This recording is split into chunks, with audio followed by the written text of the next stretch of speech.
Խրմփոցը ընտանեկան խնդիր է։ Խրմփացնող մարդիկ շատ հաճախ խանգարում են տանեցիների քունը։ Միշտ տան բոլոր անդամները անկողնում անհանգիստ շուռումուռ են գալիս, խրմփացողը իր ձայնը նույնիսկ չի լսում եւ հանգիստ քնած է։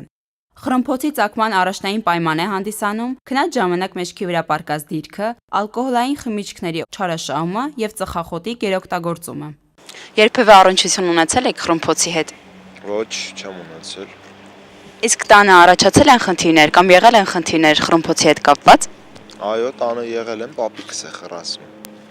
Իսկ ինչ միջոցներ եք ձեռք առել դրա դեմ պայքարելու համար։ Փակում եմ սենյակից դուռը ընդամենը։ Խրմփոցը կարող է ծագել ցանկացած մարդու մոտ, անկախ տարիքից եւ սեռից։ Դա ազդանշան է այն բանի, որ քնածի շնչուղիներով օդը դժվար է անցնում։ 40-ից տղամարդկանց 50%-ը խրմփացնող է, իսկ կանայք ավելի քիչ տոկոս են կազմում՝ 25։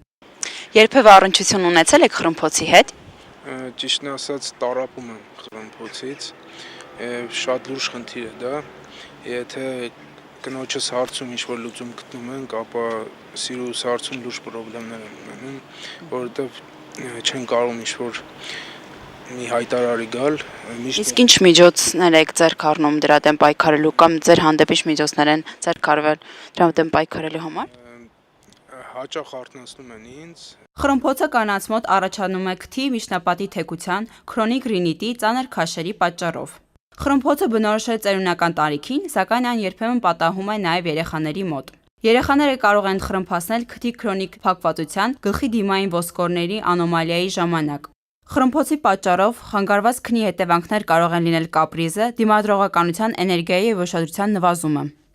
Խրմփոցը կարող է պատճառ դառնալ կենսական կարևոր նշանակություն ունեցող օրգանների եւ համակարգերի ախտահարմանը, քանի որ խանգարվում է թթվասնի մուտքը օրգանիզմ։ Այս հիվանդության բուժման համար կան շատ մեթոդներ։ Առանց բժշկական միջամտության այս հիվանդությունը կարելի է բուժել, հետևելով քաշին, հրաժարվելով ծխելուց, քնաբեր ընդունելուց, քնելուց առաջ եւ ընդհանրապես ալկոհոլ օգտագործելուց։ Բժշկական միջամտությունները կարող են արտահայտվել ինչպես դեղորայքների տեսքով, այնպես էլ փափուկ քիմքի վիրահատությամբ, որը տևում է 15 րոպե եւ գրեթե անցավ է։ Խրմփոցը հիվանդություն է եւ նույնպես ունի բուժման կարիք։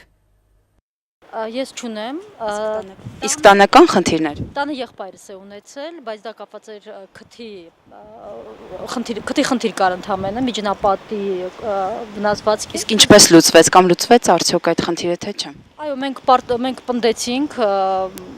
որքան էլ որ նա դեմ էր, որ պարտադիր վիրահատության ենթարկվի, որովհետև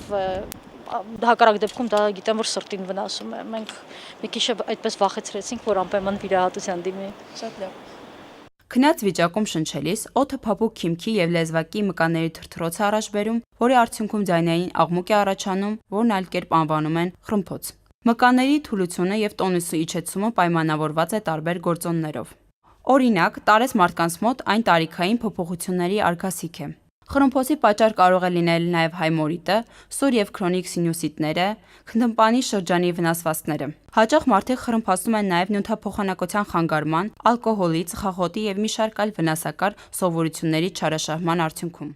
Լինում են նաև դեպքեր, երբ խրմփոցը վերին շնչուղիների բնածին արատների արգասիք է։ Խրմփոցի բուժումը կազմակերպվում է այդ երևույթն առաջացնող պատճառների եւ վերջինիս փափուկ քիմքի վրա թողած հետևանքների վերացման հիման վրա։ Մեր օրերում լայնորեն կիրառվում են ինչպես դեղորայքային, այնպես էլ վիրաբուժական միջոցներ։